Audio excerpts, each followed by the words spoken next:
Welcome to the Flip Thinking Podcast. In this podcast, you'll listen to intimate conversations between Bertolt Gunster and his guests. Together, they'll explore the guest's personal problem and try to make it feel lighter or make it disappear altogether.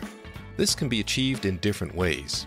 Sometimes they can simply solve the problem, but more often than not, they'll find that they have to let go of expectations or views they hold about themselves.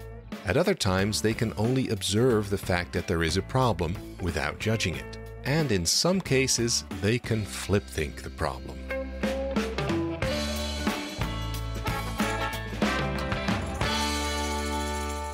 Good afternoon. Can you tell me something about you? Okay, so my name is Lois, Lois van Baarle. I'm Dutch, but I grew up in a bunch of different countries as a kid. A bunch. Like? We moved every 4 to 3 years because of my dad's job with the Dutch embassy. Uh-huh. So he was archivist. So when I was 4, we moved to the United States, and then we went to Jakarta, and then France, and then Belgium, and then I came back to the Netherlands like almost 20 years ago. Yeah. So I mix the two languages quite a lot. And your age is currently? My age is 38. Yeah. So you are now living for 18 years in the Netherlands. Yes. Yeah. Yeah. And your Dutch is still okay, I presume? It's okay. English is really my best language. It is? Yeah. And my Dutch is I say some words in Dutch, like swearing in Dutch is like, there's nothing like it, you know? It feels, feels it's quite much natural. more satisfying than swearing in English. But English is my language that I express my emotions in. So that's always, that's why I switch between them quite a lot. And for this podcast, which is produced in the Netherlands, and me being a Dutch host, and you speaking so fluently English and experiences this as your native tongue, which is very nice for me. So good to have you here. And something and more to tell, pets, relationships, children, parents, whatever you want to share with us. Just to give me kind of impression who you are. So I live here in Utrecht with my partner, my boyfriend. We've been together for almost 17 years. 17 years. Yeah. So our relationship began in art college. That's why I came back to the Netherlands. Yeah. And I have 2 cats. They're very cute. And they're named? Obi and Chewie. Okay. Star Wars names. Yeah, great. So what brings you here? What's your question, problem, dilemma? However you would state it. Yeah. So my problem is that I feel very disappointed in myself. So I run into feelings of disappointment about my life quite a lot. And the thing that makes that kind of difficult for me to accept about myself is that I feel like I'm quite successful in my life, objectively speaking. Yeah. So if I zoom out and I look at my life... Rationally, theoretically. Nothing wrong like with you. Not even nothing wrong. I feel like I've achieved more than I expected to achieve in my life. So I feel really happy with my career. But still you are disappointed. Still I'm very disappointed. Yeah. In what respect are you disappointed the most? The most, I'd say most. The thing that comes up the most is appearance, because there's a lot that I can't change about or don't want to change about my appearance. Oh. I can get really upset if I see a picture of myself or see myself in the mirror and for my work, I do a lot of, I'm an artist and I teach art techniques to people and I really love it. I love sharing knowledge, but I film myself doing things. Yep. And then I see myself and I'm like, oh my God, really, shame, disappointment. Yeah, and then shame the good word? Shame, frustration. Yeah. And then it's not just my appearance, because the appearance is the main thing, but it's also why did I explain it like that? Why is my voice like that? Why did I do it like this? So a lot of examples come out quite fluidly. Yes. The voice, the way you behave, what's wrong with your appearance? Can you share this with me? It's a podcast, nobody sees, so nobody knows. Everything. Starting with, I like this painful part of the conversation. We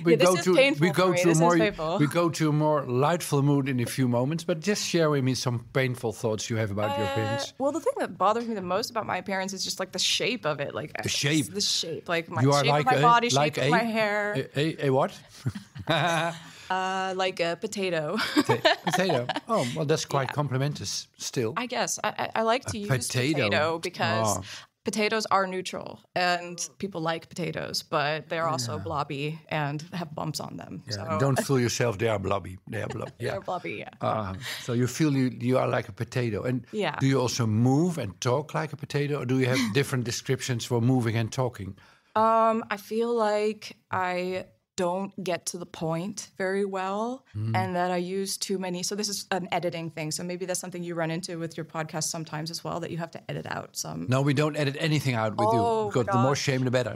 So I go deep into my shame with my editing every month, and I'm like, why did I use the word like? What? Like, I take so much time to, I think while I talk. Yeah. And afterwards, I'm like, that could have just been so much more concise. So you are continuously monitoring yourself. Yes, that's what I do and all the time. Helicoptering. Yeah.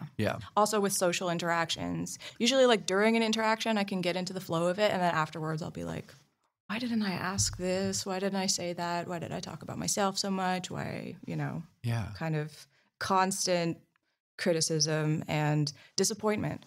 So this voice in your head, let's call it a voice in your head, which is continuously giving you messages that you don't fulfill life as you should do. You're letting yourself down. So this voice is very critical. But what does this voice want you to be or to do? What message in core does it give you? That's something I've thought about a lot.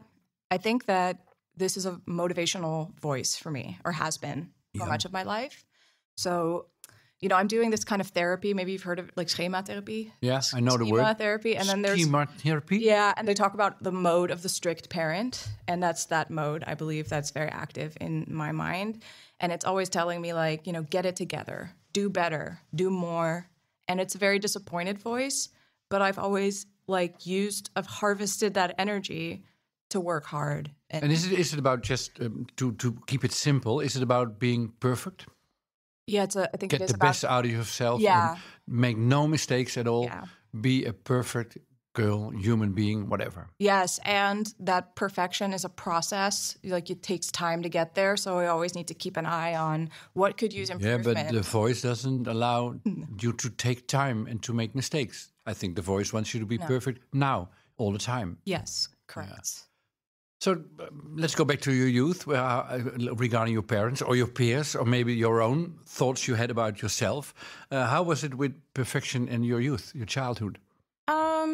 Yeah, I feel like I had an okay childhood. Like, I didn't struggle with these issues very much as a kid. Mm-hmm. And my parents aren't perfectionists. That, at least, there's probably some layers to that, but I don't remember them being that way. My big sister was pretty mean to me, like, from birth, so that was pretty intense sometimes. How many years older was she than? 4 years older. 4 years. Or is she still? Yeah, she's still 4 years older. Yeah. This doesn't change. Yeah. Any other siblings? Also a younger sister, 4 years younger. Okay. So I'm in the middle. Yeah. And my big sister was always, like, kind of a bully when I was younger.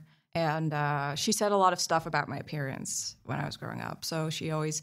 She regarded you as a potato too?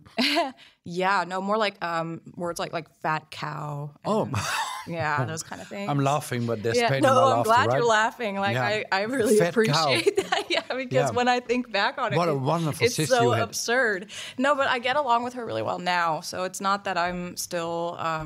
well, I still have issues from it, clearly, but I think I always thought that if I was, like, perfect, that I wouldn't be bullied. So that was a kind of... And now when I think back on that, I'm like, it wouldn't have mattered. And when I talk to my sister, she says that she always thought that I was, like, smart and good at what I was doing and cute, like a cute kid, but she was mean to me. So it wouldn't have mattered if I had been any different. It was just... her position in the family was just very bad, and she was reacting a lot of that on me. Was she in a way jealous or envy? Or? Yeah, I think so. I think she struggled a lot with that from a young age. She didn't have the best bond with my mom, and then I came along and my mom was like, I think that, like, I don't want to dig too deep into it, but... Well, maybe I do. Yeah. Yeah. Why do you say I don't want to dig into it too deep? Oh, because I don't like digging deep either, right? But why do you emphasize this? Because it could become such a long and messy story. There's my self-editor there. I'm not talking to the helicopter, not to you. Yeah. So thank you very much for helicoptering this conversation. But you can go. I'm here with you, with Lois, not with the voice in your head. Shall we give it a name? This voice in your head, or maybe you did the so. Helicopter. Yeah. But no, better. That would be better. Helicopter is neutral. I want it to be a kind of mean name, which says to you all the time, "Be perfect, be perfect, be perfect." I actually call that voice my inner drill sergeant. Okay. Because it's like a very urgent voice. You already have a name. Yeah, because I've had phases where I'm like trying to just get up and make breakfast to start my day, and then I can literally, like not literally, but I can feel that voice yelling at me to do it faster, to do it better, and it stresses me out. So I started calling it that. So my inner drill sergeant. Yeah. Okay. So now and then, when you are not talking, but the inner drill sergeant is talking, I'll try to notice, right? Okay. So we will not dig into your childhood because the inner drill sergeant doesn't allow us to do so. Okay. But maybe we'll do. So your older sister, being 4 years older than you, gave you all these messages about you being a fat cow. And did she give some more messages?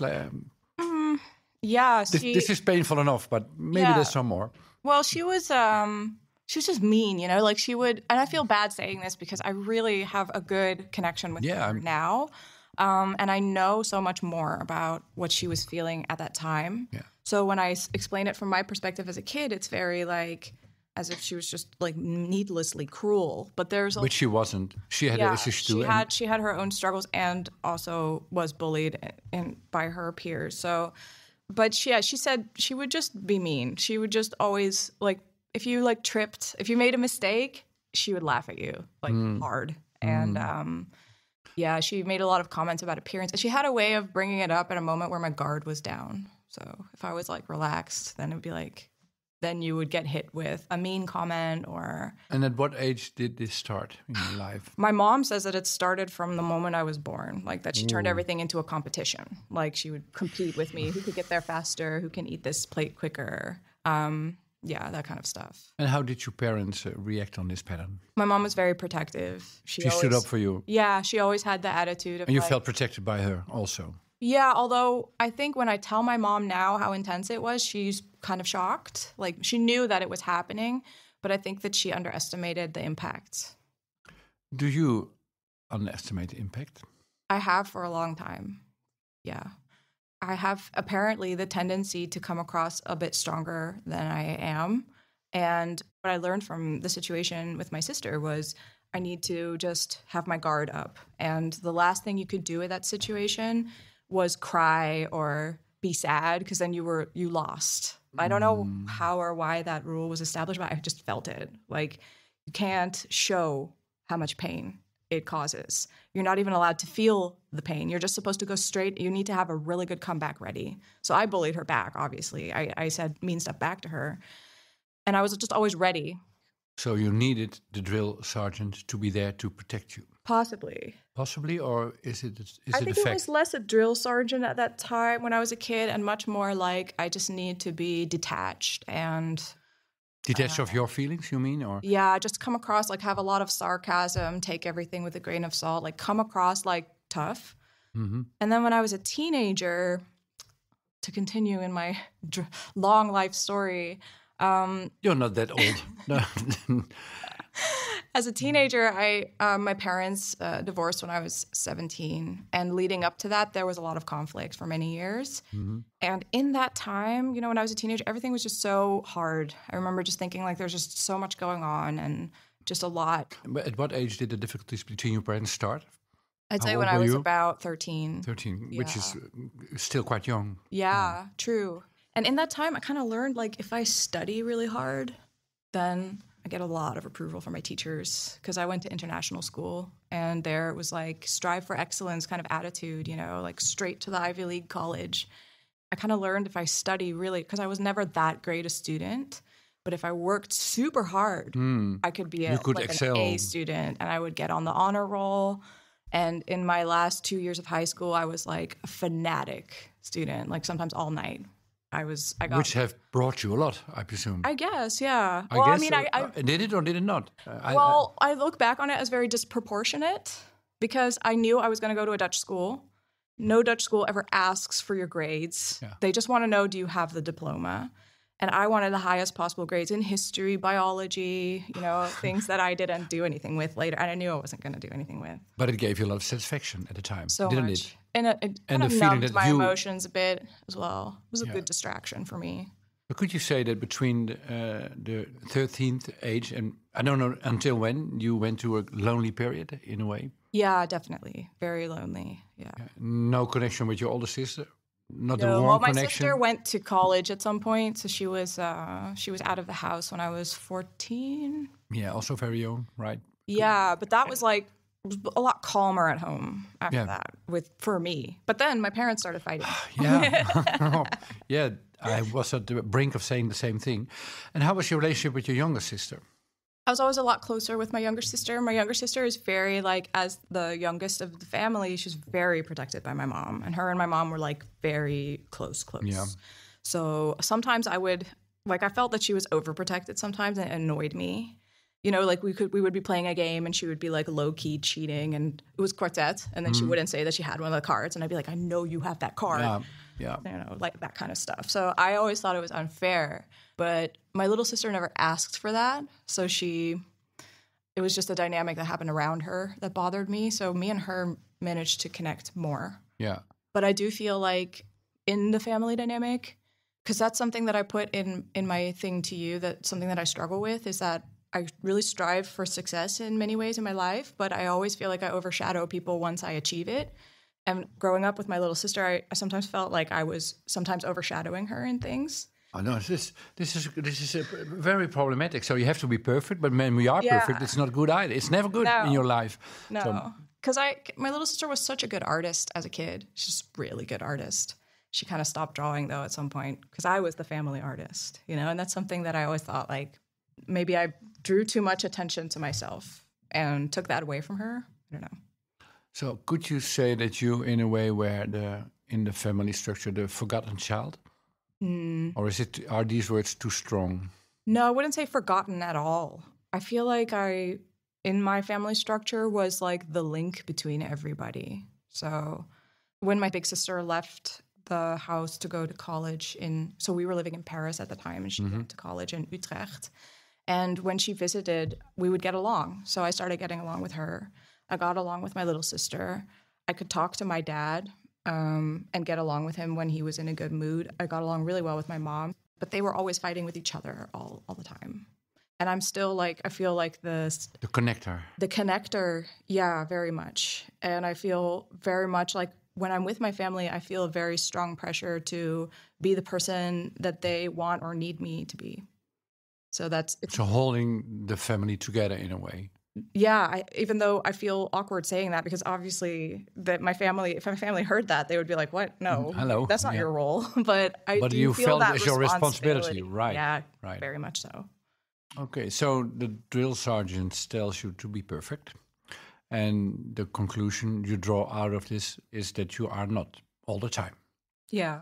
So when you are not perfect, then how would you describe yourself being not perfect? Who am I sitting with here at this table? A potato. Yeah. Yeah. Which is a part of your negative self-image, of course. But let's look for some words to get a feel of the conclusion you draw out of the fact that you are not perfect. Yeah. When I think of myself before I started really working on myself and trying to get my grades up and trying to fix my appearance and all those things, I just think about someone who's I really do think of someone who's just a blob, just there. Just there. With no value whatsoever. They just react. They don't plan. They're just floating like a jellyfish or something. Something without a form. Yeah. A jellyfish. Yeah. Something with no direction, with no ambition. No. They just react. That's what I felt like before I started working on things. So just reacting to things. You try to grasp this at an emotional level. You are just floating around in life with no direction. Yeah. And I'm not particularly good at many things. I'm not the best at anything. I'm not exceptional. I'm just floating around there. To nowhere, actually, with no direction. Yeah. Which is very dangerous, because being in that position, you can be bullied. Yeah. Yes. It's dangerous to vulnerable. be so. It's very vulnerable to be so. So you have to get away from this negative self-image and be perfect. And then there's a kind of harness. This will help you to feel more protected against the scary outside world. Yeah, and take more control. Yeah. Is this a successful strategy?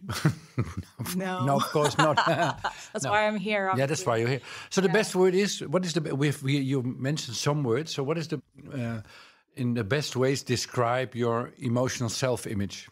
What hurts the most? That's actually the question. That's a tough one, because then it could be much broader.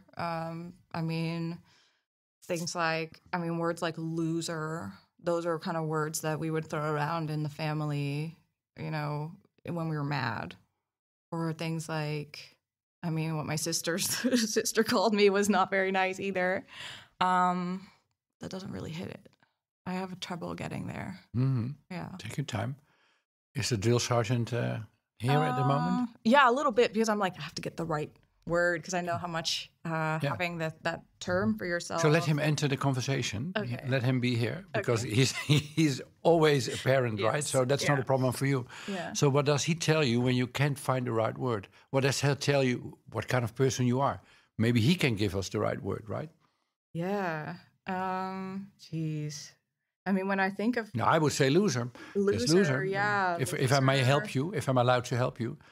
I think loser comes very close, but it's not really like losing. It's more like not even trying. In the field of Someone lazy. Lazy, yeah. Or just, I remember me and my best friend in high school, we would call people we didn't like non-people. A non-person.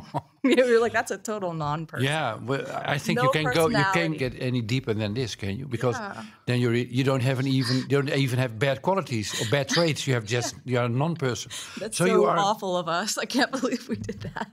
You are a non-person. So I'm facing a non-person. Yeah. And by being perfect and achieving and getting the best out of yourself and work on your looks, then you can be a person. Yeah, and also an extra dimension to that, not just succeeding, but also because that was me and my friend in high school were very like alternative. We were like, we went to punk concerts and we had like those massive pants that are now trendy again, but we were like the originals. And we were like, oh, we have persons. a personality. Yeah, we have opinions. We think about wars and politics, not just whatever's going on in high school. So we are not non-persons. Yeah, we have cultivated our identity. We became somebody. Yeah, and I remember that when I was in fifth grade, that would be like around 11 years old, that I was like really blindsided by the fact that other girls in my grade were starting to become edgy. Like they would come up to me and be like, do you also listen to gangster rap? And I'd be like, what is gangster rap? I listen to the Spice Girls. Yeah. And they all decided it wasn't cool, and then I was like, oh my God, I have to work on myself. So that... To become a person. To avoid being... I felt like a non-person then. I was like, so maybe I have listened to a lot of negative self-images in the podcast during the last years, but being a non-person, I have never listened to this before. And I think this is a brilliant description of somebody who's really trying to become someone and will never be there, of course, because if you start with the image being a non-person, you'll never reach the goal being somebody for the rest of your life. Yeah. Or if you do, it fades really quickly, is what I found. Like you achieve something and you think, okay, now I am a person for a few days, weeks, validated months. My existence, but it very quickly, moves on. You need more and more. And as you age, some people consider me young. I really do feel like I'm getting older because my body and my mind is not able to handle the degree of like stress that I put on myself to keep up with that. I'm really in my 20s, you can do that. You can push yourself to extremes. And as I'm, reaching my late 30s, I really noticed that at some point it's exhausting. It's exhausting, and you do break. It does. Last year I went through a period where I suddenly had kind of like, I don't know what it was, like a burnout or just sudden anxiety. But my brain, it was almost like a muscle that just went, just couldn't handle it anymore. And that's why I really see it as a problem, because I think you can live for a long time with a low self-esteem. But if it starts to wear down. No, you don't have a low. You don't have a low self-esteem. You don't have esteem at all. I'm a non-person. You're a non-person. Yeah, this is who we are. I'm talking to a drill surgeon. For the rest, nobody's here. It's empty space, non-person. Yeah. But we're joking about it. But when you really feel as a child, from birth on, as you said, your mother told you, you were bullied by your sister, and so I have the assumption that this pattern is the story of your life. Until today, hopefully. I hope I hope so too. With non-persons, I don't have that much success until yet, so it will be quite a challenge.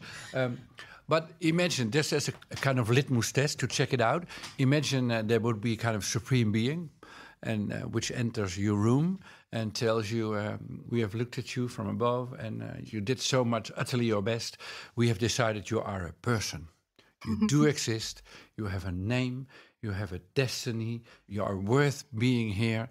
Your story is great. You have had a lot of success. You just are a person. How would you emotionally respond to such a situation, to such a made up, but as a thought experiment, how would you react? What would this do with you? Well, I mean, the most honest answer is that I wouldn't believe it. Right. I'd be like, what? Because I don't take compliments very well in general. Yeah. But, I mean, go along with that's the drill sergeant, right? Yeah, also, I just know myself. So, like, whenever people... Because this is what happened whenever people are like, you've done enough. I'm like... But you're talking to the supreme being. Yeah, okay, the supreme being, right. He or she knows. The flying spaghetti monster. Yeah. I think... it would be a huge relief because this is something that I crave and think about a lot. Mm-hmm. So I'm trying to move my career in a direction where I can one day be just independent. So I can just do what I want. Mm-hmm. And something I think about, like, what if I didn't feel that pressure to perform? Mm-hmm. What if I could let that go? It would feel like a huge relief. Relief is the word. I make it even better for you because now there was the Supreme Being telling you are a person. But I make it even better. What if the Supreme Being would say, whether you are a person or not isn't a subject at all. You can just skip it. You are here and that's fine. Yeah, then me and the Supreme Being would agree on a rational level. Yeah.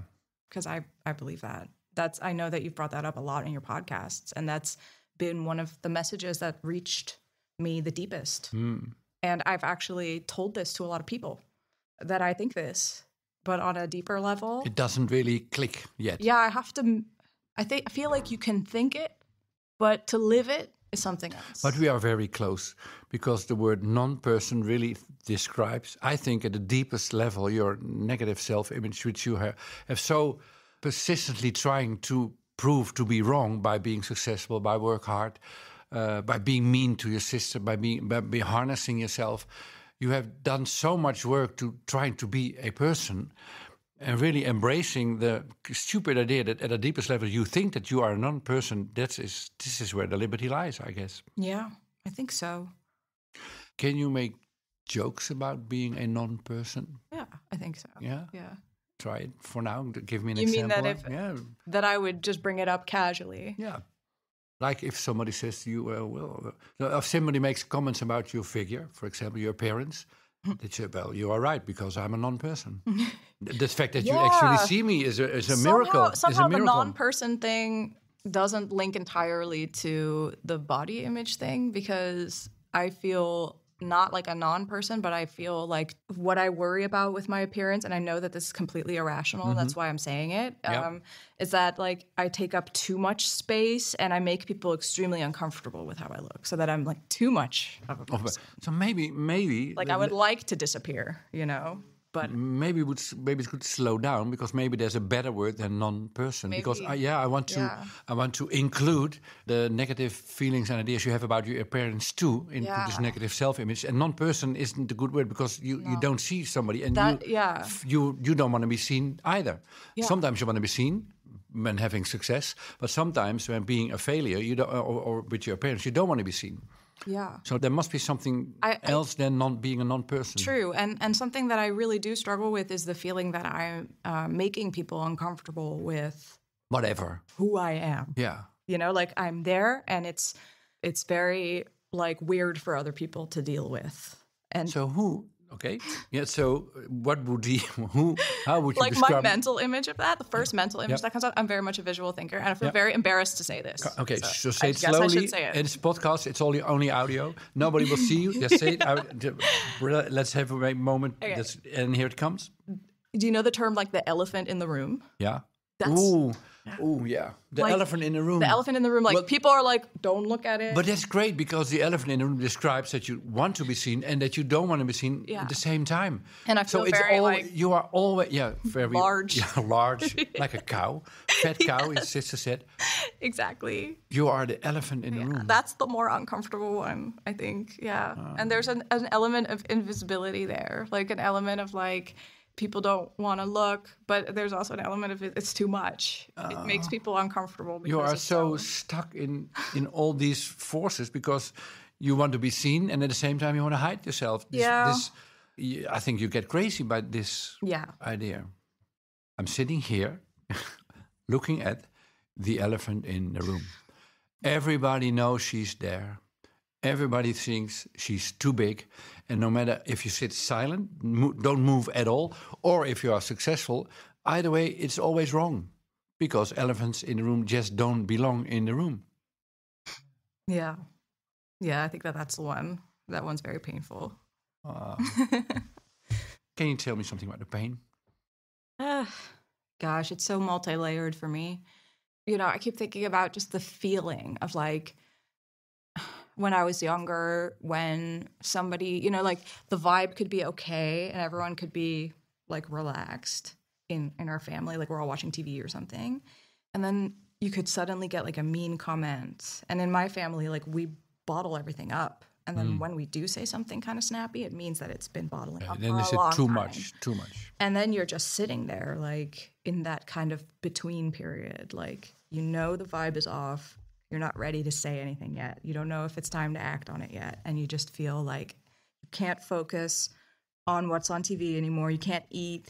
You can't read because you're like kind of stressed.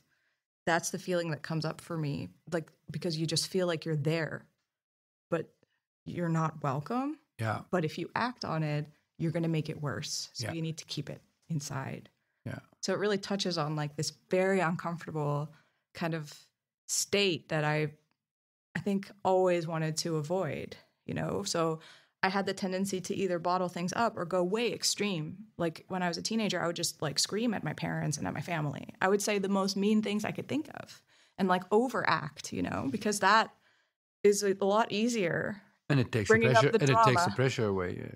It's a lot easier than just sitting there feeling extremely not welcome and extremely not wanted. And that is something that I've heard my sisters say as well, or my big sister, and that I've said before during arguments with people that I do love and trust, you know, that I feel way more comfortable with, like my partner. And then when it gets to a point where it's really hard, I tell them that I feel like I'm a burden. Mm. Yeah, I think we found the word. Yeah. And it touches me. It's hard to carry this self-image. Yeah. Because no matter how wonderful you excel or how successful you are, it only makes the problem worse because the elephant gets bigger. Yeah. And if you are not successful and not listening to the drill sergeant and the elephant becomes smaller, then you will disappear and then you'll become a non-person. Yeah. There's the non-person again. Yeah. And I really do have a huge, like, I really want to be a part of the world. Like, I have a strong desire to connect and to put myself out there. Okay. I will free you, Lois. You are. Lois, you just are. You cannot be not a part of the world. You are. You have a connection with your cat. Yeah, that's true. You have a connection with your partner. You have a connection with me now, which is you are part of a connection with me now. It's real. It's not a fantasy. Yeah. You do have a connection. I think you can feel a connection, right? Yeah. Yeah. So how can you say that you are not part of the world? You are part of the world. I feel like you don't feel like. I know. No, it's more like there's part of me that's holding back. Yeah, I know, because nobody wants to be an elephant in the room. Yeah. We just found out. Yeah. But you can free yourself of this negative self-image. It's what you are holding, and it's what you can let it go. How? By making fun of it. Okay. By recognizing how absurd it is. By feeling the pain that comes along with it, recognizing the pain, and then let the pain go. Yeah. It has happened in the past. It's not happening now. And if people in your environment give you the feeling that you are an elephant in the room, either by being a kind of non-person or being too much successful, whatever they do to give you that feeling, and if they do this purposely, move yourself away from those people.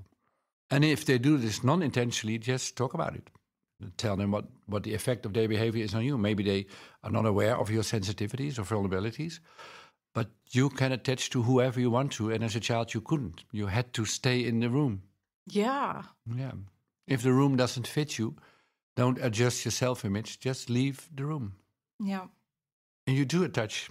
You have cats and a husband, and you did some work. You're talking with me quite normally. True. My drill sergeant is also very critical of my mental health growth. So I'm like I said, I'm currently in therapy, and my main struggle with the therapy is that I'm not doing the therapy good enough.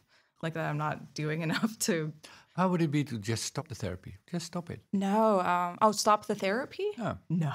No, it's helping me a lot. Okay, it is. It is. It is very much helping me because... But it's not emphasizing this idea that you have to work on yourself, otherwise... No, that's my own mindset. That's actually the thing that's being identified right away. Like, you're putting too much pressure on yourself to do it right. Okay, so it helps you. Okay. And their main message is show your emotion. And I did have a moment with somebody in my therapy group that I felt attacked by them, and I felt like the elephant in the room. Right. And I actually did tell them how I felt, and it was like a huge turning point. Because you didn't do what you did as a child.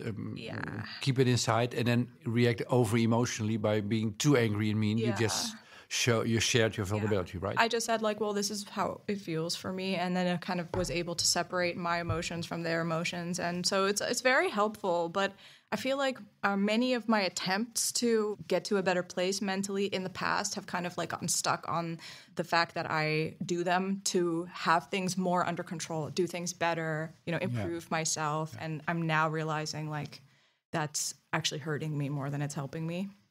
Yeah. And I'm hearing a lot of like what you're saying. I get signals similar to that from others, but I have a hard time understanding how it fits in the big picture. Yeah. And when you explain it like this, I really see it much more clearly. Okay, so now being in this point of our conversation, how do you feel at the moment?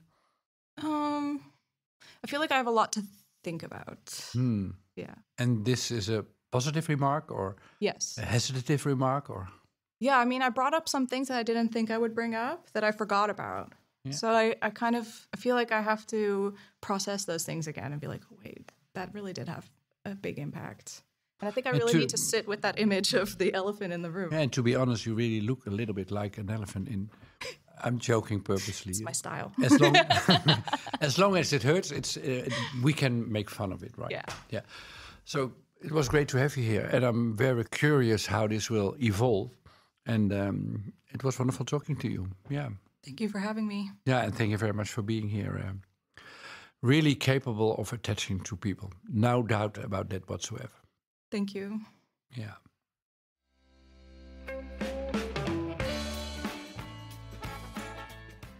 Hello, this is Lois with a little update on how I've been doing since my interview on the Flip Thinking podcast. So it's been a couple of months since my conversation with Bertolt. We talked a lot about how much I struggle with this really strict inner voice and how I tend to feel really embarrassed about myself. I honestly didn't think that I would be speaking so openly about some of my deepest anxieties. In the end, I did, and I'm really happy that I just let it out. And I felt like Bertolt responded in such an understanding and empathetic way, and didn't seem at all to be shocked or horrified by anything that I was saying, even though, weirdly enough, I did have the fear that bringing that up would, make people look at me differently. It just felt really good to let it out and look at myself from a slight distance. And it really did help me to see how absurd these fears were and how they had taken on a life of their own because I had kept that locked inside for a very long time. I've been doing really good since the interview, but I've also been doing therapy, which is a huge help as well. Both therapy and the podcast conversation were really geared towards just letting certain emotions out. So that has been very crucial for me to feeling better. I'm very grateful for the conversation that we had, and I'm also grateful for the continued episodes that get uploaded every week. I'm always listening to them first thing on Monday morning, and just the whole concept of flip thinking has had a massive impact on my way of looking at things, and I'm just really grateful that I was able to be a part of it. So thank you so much for that, because it really did make a huge difference for me. Do you want to flip think your own problem too? In Bertolt Gunster's bestseller Flip Thinking, you will learn all about the life-changing art of turning problems into opportunities. Flip Thinking is available in England, Italy, Portugal, South Korea, United States, and soon in 17 other countries too. For info, check out flipthinking.info.